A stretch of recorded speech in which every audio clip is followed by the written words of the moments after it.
Ambassador Waltz joins us now. Sir, good to see you again. Many of the top conservative voices, and I know you see this, are angry over this attack. And of course, it's fun to be contrarian, and it gets a lot of attention for them on social media and such.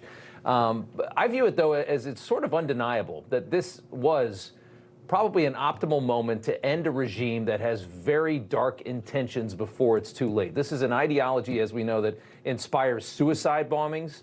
These are not people that can be heavily armed, and they continue to push to do that.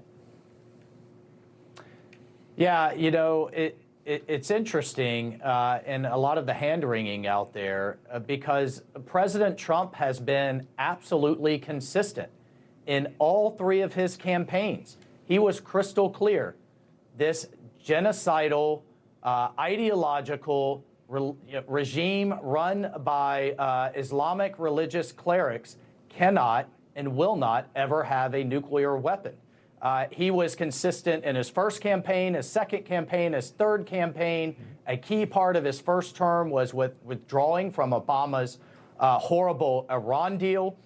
The second thing he signed in coming into office this time was restoring maximum pressure. And you know what?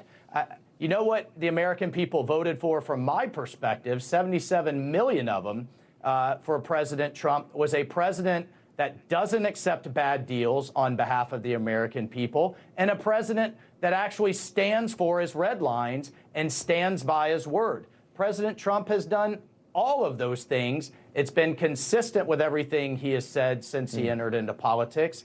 And I'll say, Iran has been at war with us for 47 years. Hundreds of Marines in the Beirut bombing, hundreds of American soldiers in Iraq, attack after attack around the world. How many billions have we spent dealing with this problem over multiple administrations for decades? Yep. And what I love about President Trump is, rather than admire the problem and hand-wring about it and issue strongly worded letters and statements, he's finishing the problem, he's solving the problem, and he'll do so in a way that's bold and decisive. And that's exactly where I want to go. If this regime is fully dismantled, if this gets done, and some kind of stable, Western-friendly government rises up from whatever's left, maybe with the help of the Kurds, perhaps, to secure that transition, what could the world look like if the Middle East is largely with the Americans and is pro-Western, Iran's regime is decimated? Imagine the Middle East in that moment. Describe what that could be like for the rest of the world. Well, let me start with what you won't have. You won't have the world's largest state sponsor of terrorism attacking us, attacking Israel, attacking our Gulf allies in the Middle East, trying to assassinate President Trump. I'll remind everyone on both sides of the aisle that we're only 18 months away from those assassination attempts. You won't have them supporting the Houthis, Hezbollah, Hamas, attacking global shipping, attacking global energy supplies.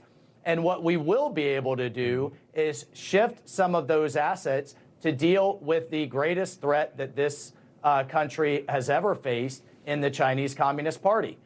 So, you know, for everyone who says we should be focused over there, I agree. And what President Trump's action is going to do is solve the problem once and for all. We cannot have this Iranian regime with a nuke. We cannot have it with thousands and thousands of ballistic missiles that will overwhelm air defenses. You can't have sleeper cells trying to assassinate him, his cabinet, and others on American soil. Like, you know, enough is enough. Yeah. And when it became clear they weren't negotiating in good faith, he didn't just accept a bad deal for the sake of it. He said enough is enough and is taking decisive action. So the world will be a far more peaceful place.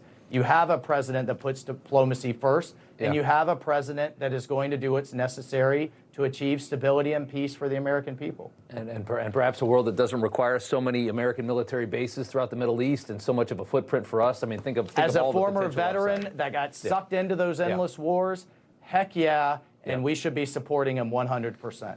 Ambassador Waltz, good to see you. Thanks so much. You know, everybody's reporting the same stories, the same spin. You turn the channel, it's always the same. But not us. We're different. We report the real news. No spin, just the facts. turn to us and you won't turn back. Tune in to Rob Schmitt tonight on Newsmax.